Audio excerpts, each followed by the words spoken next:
Di yang lama sudah ada postingan cara membuat pau lembut dengan isian kacang merah.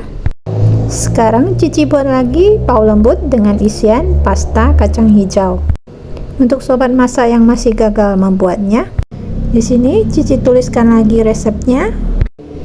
Dan di sini juga Cici jelaskan cara pengukusannya. Karena masih banyak sobat masak yang gagal waktu pengukusan. Sekali dibuka langsung kempes abak paunya.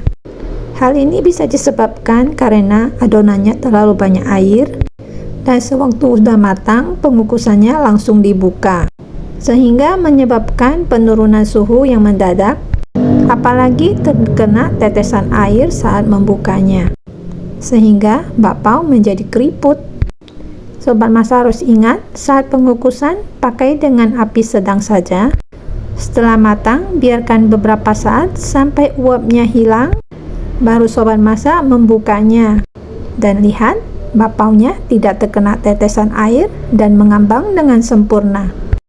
Jangan lupa sobat masak harus segera memindahkannya ke atas tray untuk menghindari kelembaban di bagian bawahnya. Oke sobat masak, selamat mencoba, semoga tidak gagal lagi ya. Lagi musim sukun, ketemu di pasar, Cici beli, ini sukun sudah matang. Akan Cici buat pai sukun. Cuci bersih sukun, kemudian belah menjadi 2 bagian, kupas kulitnya, potong daging buahnya dan buang sumbu di tengahnya. Lalu sisihkan. Masukkan dalam chopper sampai halus. Pindahkan ke wadah yang lebih besar, tambahkan 2 butir telur, aduk rata, tambahkan 3 sendok makan gula pasir, 50 gram margarin, aduk semua sampai tercampur rata. Siapkan loyang, olesi setiap bagian dengan margarin supaya nanti waktu dipanggang tidak menempel dan mudah untuk dilepaskan. Tuang adonan ke dalam cetakan, buat lubang di tengahnya. Selesai semuanya, siap kita panggang dengan api atas bawah 180 derajat dan inilah hasilnya. Pai sukun yang lembut dan kulitnya yang kering. Untuk isiannya, Cici pakai pasta coklat tulip karena rasa coklatnya yang manis dan pekat. Saatnya untuk mencoba. Dalam sekali gigitan, langsung kerasa coklatnya yang lumer di mulut, ditambah lembutnya pai sukun, jadi rasanya sangat enak. Sobat masak boleh mencobanya sendiri di rumah. Bosan dengan makanan yang modern? Kita kembali ke selera awal. Kita bikin makanan tradisional dalam kucai. Kita timbang tepung beras sebanyak 225 gram, tuang ke dalam kuali. Timbang lagi tepung tapioka sebanyak 75 gram, satukan ke dalam kuali. Tambahkan garam 1,5 sendok teh, 1/4 penyedap, aduk rata, campur air sebanyak 825 ml, aduk rata, kemudian pindahkan ke atas kompor, masak sampai semuanya mengental. Setelah mengental, tambahkan kucai sebanyak 500 gram, aduk sampai tercampur rata, tambahkan 1 sendok makan minyak bawang, aduk kembali sampai semuanya tercampur rata.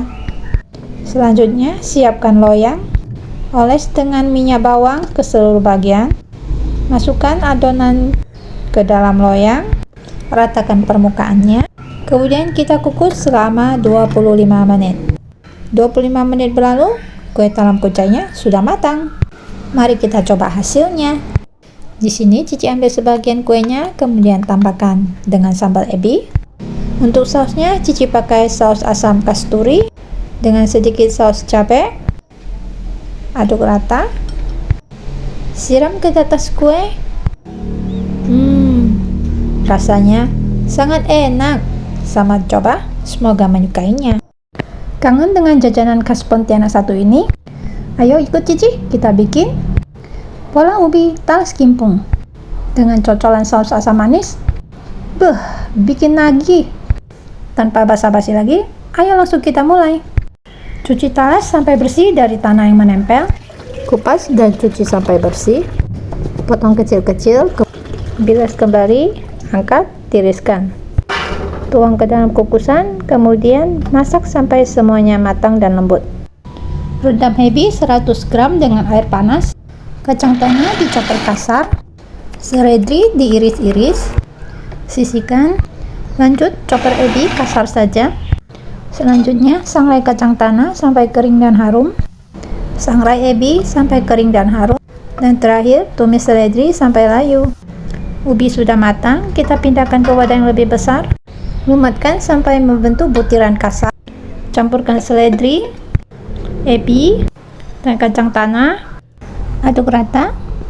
Tambahkan garam 2 sendok teh, merica bubuk.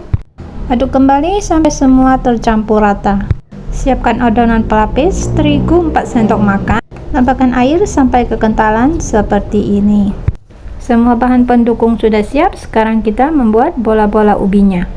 Ambil segenggam adonan, kemudian dibulatkan dan dipadatkan. Celupkan ke dalam larutan tepung. Tempel cincangan kasar ke seluruh bagian. Semua sudah siap, mari kita goreng. Minyak sudah panas, masukkan bola-bola ubi. Goreng setiap bagian sampai berwarna kuning keemasan. Jangan lupa untuk dibolak-balik supaya matangnya merata. Dan lihat, warnanya sudah keemasan, siap kita angkat. Dan inilah hasilnya. Untuk sausnya, Cici pakai saus asam manis kasturi, gilingan cabai rawit, kemudian tambahkan sedikit air untuk mengencerkan. Mari kita coba. Lihat, kacangnya matang dan garing di luar, lembut di dalam. Kita cocok dengan saus asam manis pedasnya. Rasanya enak banget.